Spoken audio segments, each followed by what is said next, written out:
Hello, I'm Derek, and welcome back to the Change the Game, Start Again podcast. This podcast is designed for busy professionals looking to address their approach to fitness.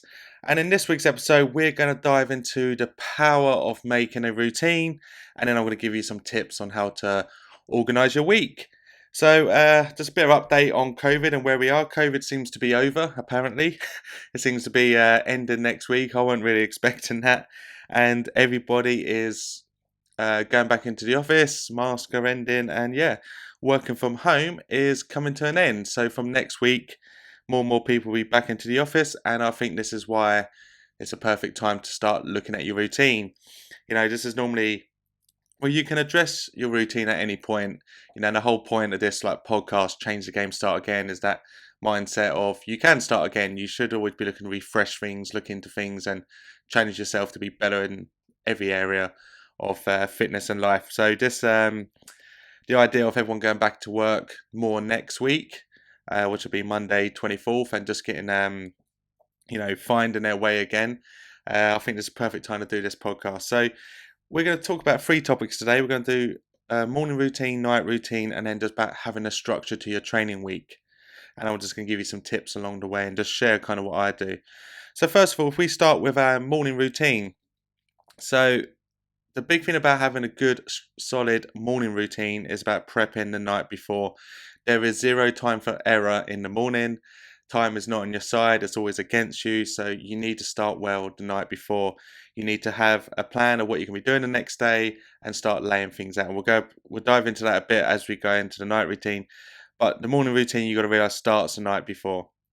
You want to find yourself kind of a regular time to wake up. And for me, I love waking up early. I find there's more. You get so much more done if you do get up early. If you do start waking up at that 6, half 6 in the morning, based on a normal person trying to go to work for 8, I just find if you can get into routine where you're bed for 10:30, up at half 6, you just have such a more of a productive day. Something I want to talk about. I don't normally do too many shout outs on bits of kit, but I've just got my new Lumie lamp. So if you've never seen one of these light lamps before, I've always had a light lamp, but I dropped mine a few times, and I've had it for a good about 4 or 5 years. I've just got myself a new one. It looks pretty cool. The way it works is the hardest thing about getting up in the morning is adjusting to light. So when your alarm goes off, say at 6:30, it is pitch black. You then look at your phone, and it's just kind of this beam of light just comes towards you, and you're just like, ah. And then that's when it's quite easy to roll over, hit the snooze button, and then go back to sleep. With a Lumie light, what happens is you can set an alarm for when the light goes off, and it's like a dimmer switch. So let's say I want to wake up at 6:30, I can set the light to go off at 6, and it'll just be a very light light comes on, and then just over the next half an hour, it will just slowly get brighter and brighter and brighter. And what that does, that gets your eyes used to being in the light. So when the alarm does go off and you look at your phone, you just open your eyes and look at your phone. There's no squinting. It's not a sudden burst of light because your eyes are already adapted to the light. And honestly, it's such a nice way to wake up. And I always wake up before my alarm. So if my alarm is set for 6:30 and I set my light alarm for 6, I might wake up at like 20 past, and I know, okay, I've got 10 more minutes, and that's my snooze time. And then when it comes to the actual alarm going off, I'm fully awake anyway. So I just find having a light alarm is just such a nice way to wake up. And in the summer, it's so much easier to wake up early. Everybody wakes up early because light comes through, early doors are 5, 6, and everyone's just always in a better mood, and it's easier to get up. During the winter months, when it's pitch black, or if you just have a pitch black room, that's when it's hard to wake up. So having a light alarm has really helped me throughout the years, and yeah, I've just upgraded and got a new Lumie lamp. And there's another feature on this which I'll tell you about when we get into the night routine. So that'll just go off half an hour before, and then I'll get up. And then you need a routine. So for me, it's so easy to just lay in bed and just play on your phone. And I'm somebody that gets loads of messages. I'm in loads of groups, chats. I love Instagram, so I can't help myself but just scroll if I wanted to. But what I do, I wake up, I go to the bar. Oh, well, I'm just looking through my kitchen now. I wake up, I go straight into the kitchen. I put a coffee on. I go to the bathroom. I come back, pick up my coffee, pick up a pint of water. I put the news on, and then I've got I'll just roll a mat out, and then I'll go into like a 20-minute stretching routine. just because I train a bit, your body's always got aches and pains. I just find it's a nicer way to wake up, and that's my day, and that's my time when I fit my mobility in. It's just first thing in the morning, so I just wake up. Um, I set my alarm for like different 1 or 2 minute intervals, and I go through a variety of stretches just to kind of just wake my body up and just work on my mobility. And whilst I'm stretching, I'll be having a coffee, I'll be keeping an eye on the news, and then I'll just be going through my Instagram. So instead of just laying in bed losing time, I'll just get up straight away, make my coffee, pint of water, and I'll just start stretching. And I'll go for like a good 20-minute stretching routine. I'll see what's happening on the news, and then that's when I have my coffee and a pint of water, and all that's done within the first 20 minutes of waking up. And then I'll then plan to do some fitness. For me, that's worked really well. If you don't have a mobility routine or know where to start with that, then I have a free mobility program you can follow, and they are all 10 to 20-minute videos. So you just literally press play, follow it, and it's just like a load of different stretches. You hold each pose for 1 to 3 minutes, and within the mobility routine I put together, there's different focuses per session.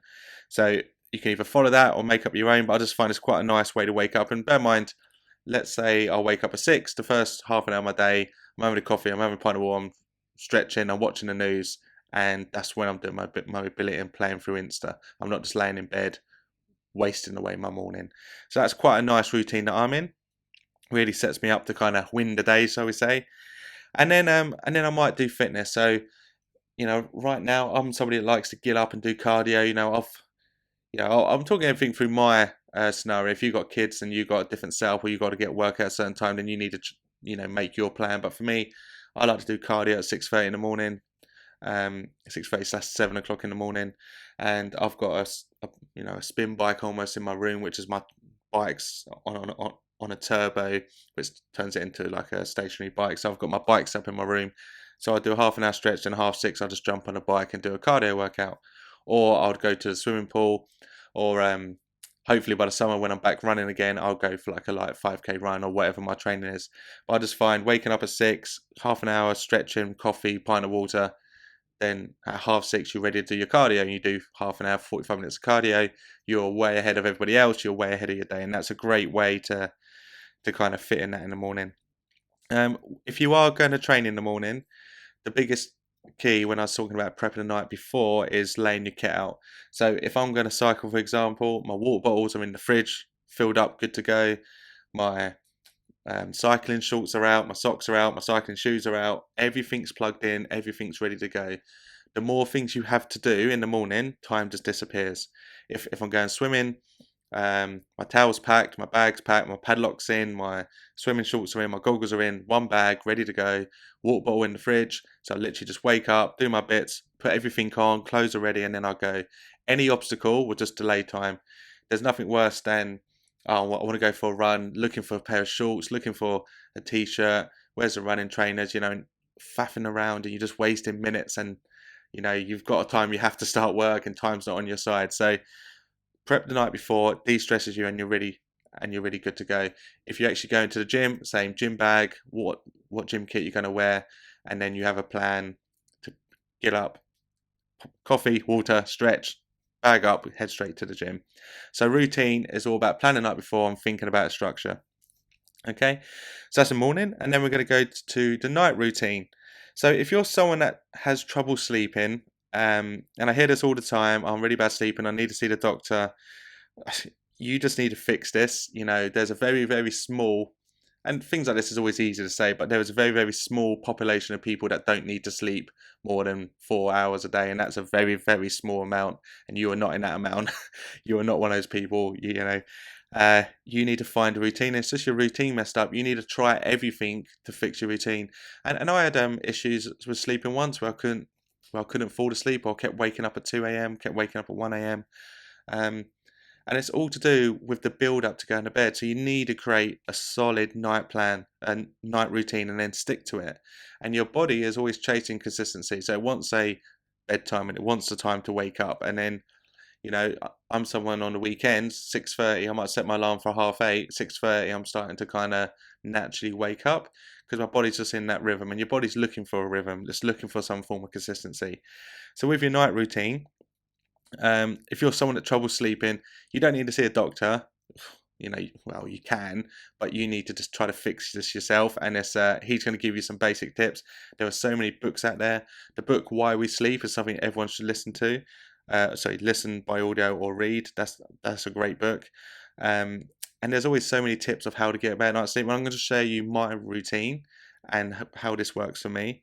So for me, after 9 p.m., I normally work quite late because I have clients, and my clients have to go to work, so they go to work, and then I tend to work evenings. So I normally have clients 5 o'clock, 6 o'clock, 7 o'clock. So I normally finish in around 8 most nights. So I finish at 8. I have a shower straight away. I have dinner by 8:30 latest, and then I've finished eating by 8:30, 8:45. At 9 p.m. for me, that's my cut off for everything. So at 9 p.m., there's no more eating, there's no more drinking, there's no more doing activity. I plan to go to bed at 10:30. So at 9 p.m., everything that's my cut off to get up. So let's say I'm watching some TV. As soon as it hits 9 p.m., I'm like, right, get up and sort the house out.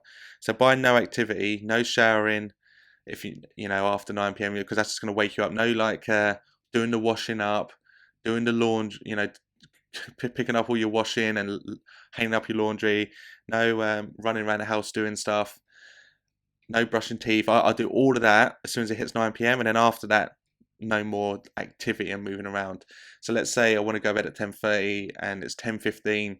I've just finished watching something, and then I need to start washing up my meal, start putting away my food prep of the food I cook, start running around the house, brushing my teeth, sorry, and I forgot to put the washer on, so now I need to open the washing machine and hang it up. I don't want to be doing that at 10:15. That's activity. That's waking my body up.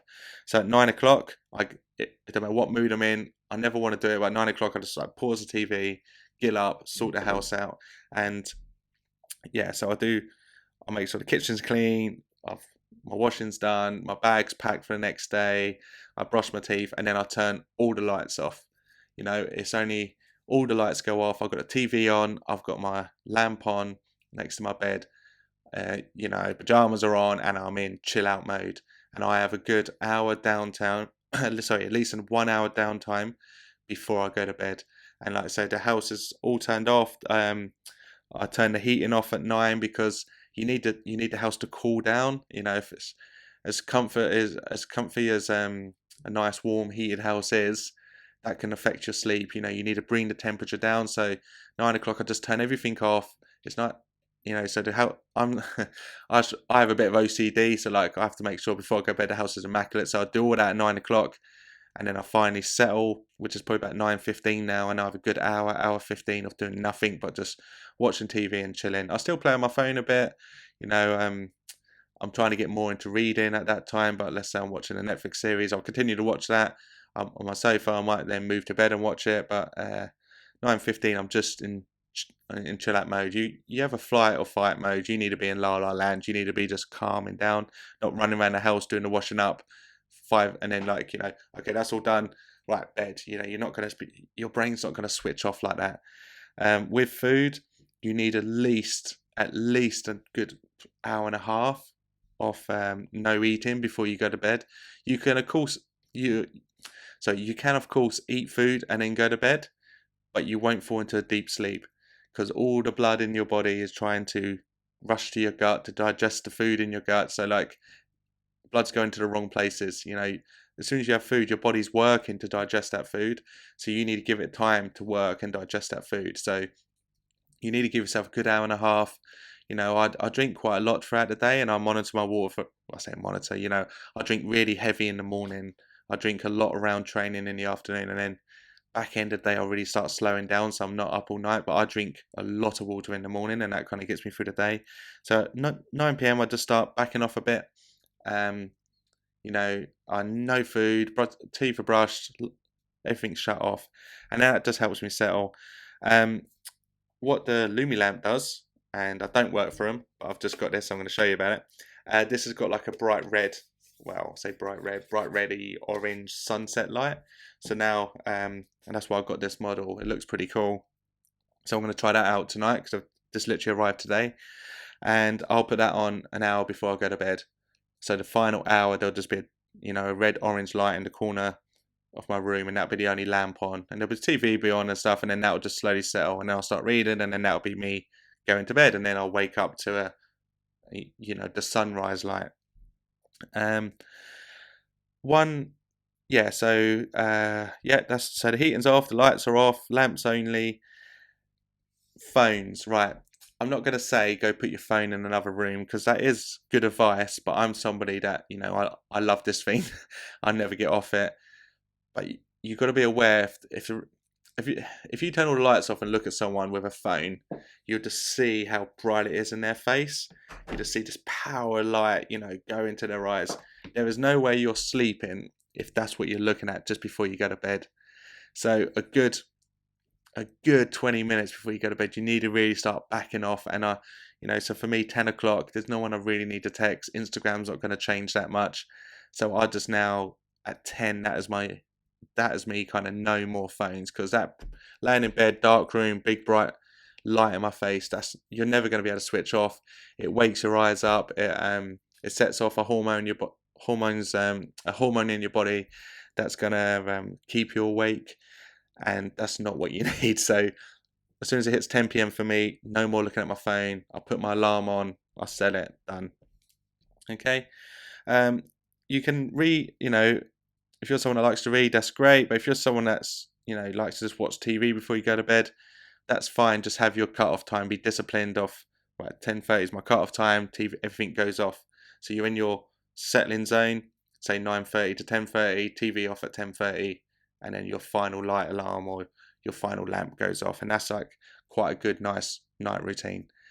Okay? And that's what I've done, and my sleep has massively improved. And as an adult, you need 7 hours a night. You need 7 good hours a night, and you should make a routine for 8, so you get at least 7. So make sure you have a big focus on that. Okay, where are we? Okay, so topic 3 is then structure to your week. So we've got structure to our morning, structure to our evening, and then let's start putting structure to our training week. So your weeks are going to change. If you've been working from home 5 days a week, and then you're going to be working from home 2 days a week, you need to, on Sundays, what does your ideal fitness week look like? What does your ideal training week look like? And you need to make an ideal scenario. So don't come out and say 6 days a week doing this, this, and this if it's not possible. Saying, right, based on how I normally work, I should be able to fit in 3 sessions. I should be able to fit in 4 sessions, 5 sessions. When people say kind of what's a good amount of how many training days should you do a week? What's the ideal amount of training you should do? Well, it all depends on you, and what you're training for. If you're training to be a top end road cyclist, then you need to train 3 times a day, and if you're training to be a pro athlete, 3 times a day doing this, this, and this, but you're not, so you don't need to do that, but it's all applicable to what you're training for and your time zone to train in. I'm somebody that loves to do cardio in the morning, so I'll wake up extra early to fit that in, and then my evening is kind of more like 3 o'clock, because that's when my quiet zone is only 3 to 5, and in every gym that's PT training now. All the PTs train 3 o'clock to 5 o'clock, and then we do our evening clients. So that's kind of my kind of training time. So you need to look at your diary, see where your rough work week is, and what is your ideal scenario. Which times can you commit to training, and do your best to commit to that week. Because if you have a plan going into the week, you've got more chance of keeping to it. And sometimes with PT, what I find, not just with me, with other PTs as well, clients sometimes say they love having a PT because then it puts a time in their diary, in their calendar, and once it's a booked event, they then can commit to that. Their PAs or whatever might look in their diary if they have a PA, and it goes, oh, I can't put that meeting in because they've got something already booked in. So try to book your week out like that, saying these are the times I want to train, and I'll do my best to make this happen, because that's you time. That's time for yourself. Training is not about just getting in peak physical condition. It's more, there's the mental side of training, the mental benefits, the health benefits, the energy benefits. It's your time to work on yourself. So if you can schedule out your week and make time for that, that's great. And what does that look like? if you're a cardio person, that's cardio. If you're a gym person, that's gym. If you're a walking person, that might be, I'm going to take the dog out for 1 hour's walk at this time every day. That's my plan. And then what you need is a plan B if things go wrong. Because things do go wrong, meetings get booked in, um, kids get ill, dogs run away, things kind of come up which ruins the structure of your day. And if that happens, you need a plan B of like, okay, what my week's going to look like now? How am I going to restructure it? And it's worth giving yourself like a target per week. So if you're, for example, if you're someone who likes to do steps, if that's the way you're going to measure your fitness and your activity level, you want to do, your goal is to do 5,000 steps a day, so 35,000 steps a week. If you have a day where you do 2,000 because you haven't left your home, you haven't been able to leave your desk, the next day you need to make that up, so your total in a week's 35k, for example. If you're somebody that wants to train 4 times a week, you might be like, right, I missed Monday, I'm going to do Tuesday, Wednesday, Thursday, Saturday now to play catch up for the session I missed. And you're worrying about, my goal for the month is to get 16 sessions in for a week, but my overall goal in a month is to complete 16 workouts. So, that's a goal that you can measure and constantly adjust. So think of what is your ideal scenario, and then what is your plan B if things go wrong. And then we're going to dive a bit deeper into all of this as this podcast goes on. But also look to plan out your nutrition. So the more you plan, the less with nutrition, the less chance you have of making bad choices. And bad choices always cost money as well. Actually, with everything in life, but bad choices normally cost money. So like, it's easier for me to say, lay out a load of Tupperware boxes, prep your food, take that in, but you might not want to do that. You might not want to take a Tupperware box into to the gym. And the best reason why you should prep Tupperware boxes with your chicken, your rice, your potatoes, and your broccoli, or whatever you want to pack up, your salmon, your sweet potato. The more you kind of package and box these meals up, and you plan ahead, you're gonna have a better, well, you know exactly what's going in your body. You're measuring out a certain amount of food, and the nutrients. It's good quality, clean food. There's no it's not made up. It's not going to be heavy. Sorry, I'm messing up when I say this. You know exactly what's in your meals, and you know exactly where your calories are for that day. When you buy foods out, like a sandwich from Pret or Leon or whatever, they're going to be higher calories than what you're going to make. It's not going to be as good quality. And these are like great chains, but also food prepping saves you a lot of money, by food prepping. When you're buying food out, you can easily walk into a coffee place, like Pret, and all of a sudden you're like £9 leaving Pret, and you're like £9 a day. If you look at what you can buy in food prep. So if you buy, if you plan ahead, cook some chicken ahead, cook some potatoes ahead, boil off some broccoli ahead, you would save so much more money than spending £9-10 a day eating out. And it also allow you to make better choices. You make bad choices when you're hungry. When you're hungry and on the move, you look for something that's quick, easy, and then you just make a bad choice. So what you should do is try to, wherever you work, if you're not someone that's going to take food in, kind of start looking around your area of, workplaces, and just see what kind of food options are available, and just look at what's going to be my best scenario that I can, that's financially doable, and it's going to give me, that's going to help me towards my calorie goal. That's going to help me towards my health and fitness goal, because we all want to eat what we, all the fun food and all the high calorie food, but you can't get away with it. If you've got fitness goals and there's a way you want to look and there's a way you want to feel, a lot of that's going to come from being disciplined with nutrition.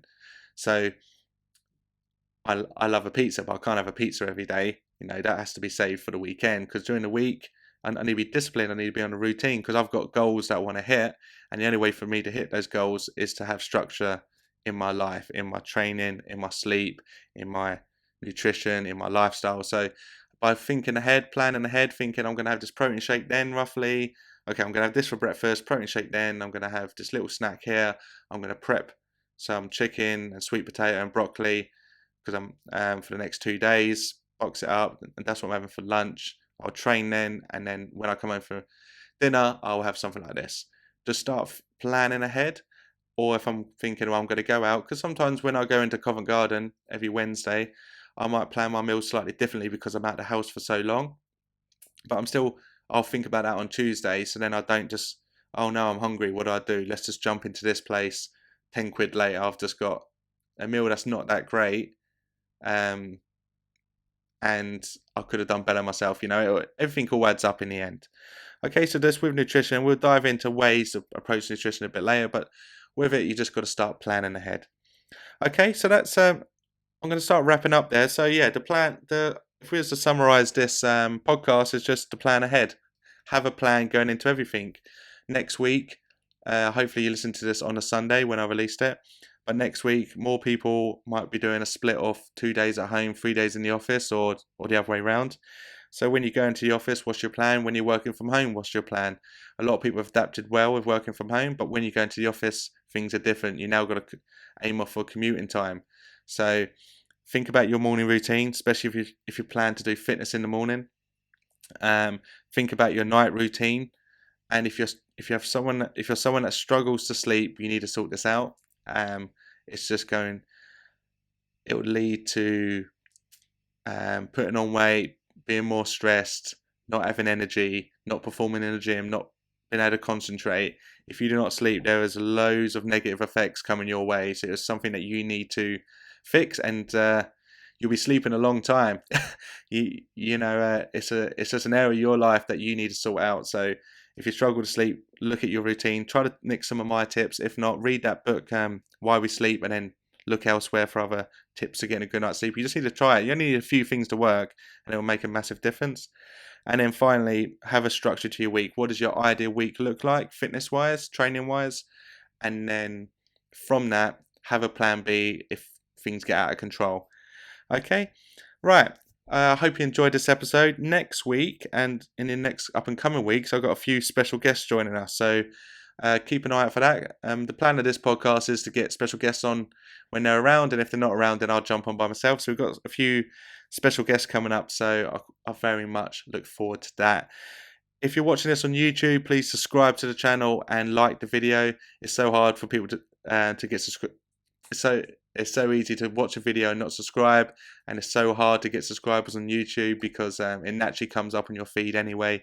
But if you do subscribe, it supports the channel massively. If you listen to this on Spotify, then just save my podcast, and then subscribe to my podcast. It's all free. Okay, guys. Well, thanks for watching. Thanks for listening, and I'll see you in next week's episode.